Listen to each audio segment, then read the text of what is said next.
इस साल का जो बजट साइज है पिछले साल की तुलना में लगभग 12% ज्यादा 45,40,000 करोड़ का इस साल का बजट है। एक्सपेंडिचर जो है वो 10 लाख करोड़ रखा है, 33% जो है बढ़ाया है। ये अपने आप में बहुत बड़ी बात है। और रेलवे में भी जहां पिछली बार इंफ्रास्ट्रक्चर और इसमें 75,000 करोड़ था, वो कैपिटल इन्वेस्टमेंट इतना ज्यादा अभी तक का किसी भी सरकार ने नहीं किया। और कैपिटल इन्वेस्टमेंट से हमारे एम्प्लॉयमेंट जनरेशन होते हैं, हमारे सब चीज होते हैं। हम लोगों ने जो गरीब कल्याण की योजना है 80 करोड़ लोगों को अनाज मुफ्त देने का, वो 31 मार्च 2024 तक बढ़ाया है, की है। साथ ही साथ मोटे अनाजों की व्यवस्था की है, बायो प्रोडक्ट के लिए बायोगैस, और उसमें हम लोगों ने पैसा रखा है, प्रोविजन रखा है। तो गरीब हो, किसान हो, नौजवानों के लिए इंटरनेशनल लेवल के 30 स्किल सेंटर हम खोल रहे हैं। प्रत्येक मेडिकल कॉलेज से जोड़ करके आने वाले समय में 159 हम जो है आपके नर्सिंग कॉलेजेस खोल रहे हैं, जिसकी भी आगे आने वाले समय में डिमांड बढ़ रही है।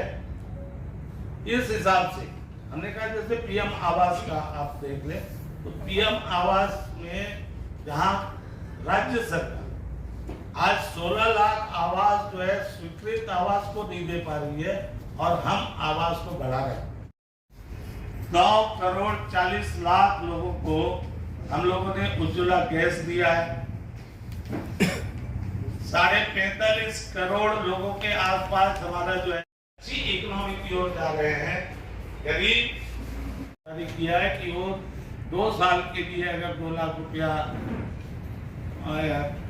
जमा करती है तो उन्हें 7.5% ब्याज मिलेगा, मतलब 2 साल बाद उसको 2,31,000 रुपया मिलेगा। ये अब 30 लाख रुपया कर दिया गया। साथ ही साथ आप अगर देखेंगे तो जो 4.5 लाख का उनका पर्सनल अकाउंट था और डबल अकाउंट में 9 लाख था, उसको बढ़ा करके 15 लाख कर दिया गया। इस हिसाब से सीनियर सिटीजन हो, महिलाएं हो, SC ST, ऐसे लगभग 500 ब्लॉक हम लोगों ने छाटे हैं। जो जैसे पहले जिले हमने छाटे थे, वैसे 500 ब्लॉक छाटे गए हैं, जिसमें कि उसका सारा इंफ्रास्ट्रक्चर से ले करके उसके स्कूल हो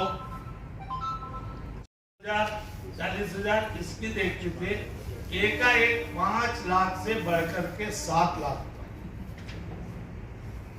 और पुराने स्लैब पे भी अगर देखेंगे तो 50,000 की छूट है। नए स्लैब में भी 50,000 रुपए जो एम्प्लॉइज हैं उनको 7 लाख के ऊपर 50,000 रुपए की उनके बचत पे छूट है। तो एक तरह से 7.5 लाख रुपए की उनकी छूट होगी। कोई भी ऐसा एरिया नहीं बचा है। मुझको लगता है कि 360 डिग्री पर हर वर्ग के लिए किया जाने वाला एक ऐसा बजट है जो हिंदुस्तान की आम लोगों की, लोअर मिडिल क्लास और अपर क्लास के लिए भी जो 42.5% मैक्सिमम जो टैक्स था, कैप था, उसको 39% किया गया। तो महंगाई तुलनात्मक, अगर आप महंगाई का टोटल हमारे 9 साल का रेट ऑफ इन्फ्लेशन निकालेंगे तो एवरेज में 4.7 आता है। 1% इंटरेस्ट सब्सिडी भी उनको दिया जा रहा है।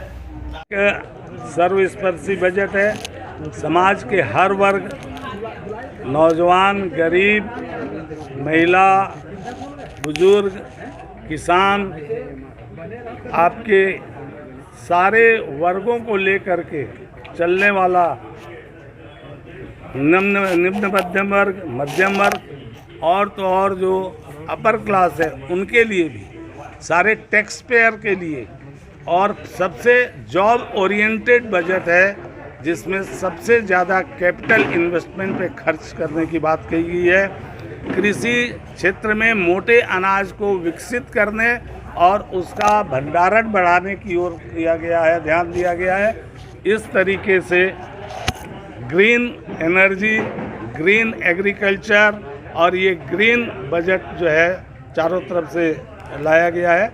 इसका हम सब पूरे देशवासी इसका स्वागत कर रहे हैं। आने वाले समय में आज $3.5 ट्रिलियन की ये इकोनॉमी है, $5 ट्रिलियन की ओर बढ़ने वाला एक विकसित भारत देश बनेगा, ऐसी हम सबको अपेक्षा है। इस बजट से ज़्यादा वो मनरेगा से काम करा करके और डिमांड भेजेंगे, भारत सरकार एक एक पाई उनको देने के लिए तैयार है।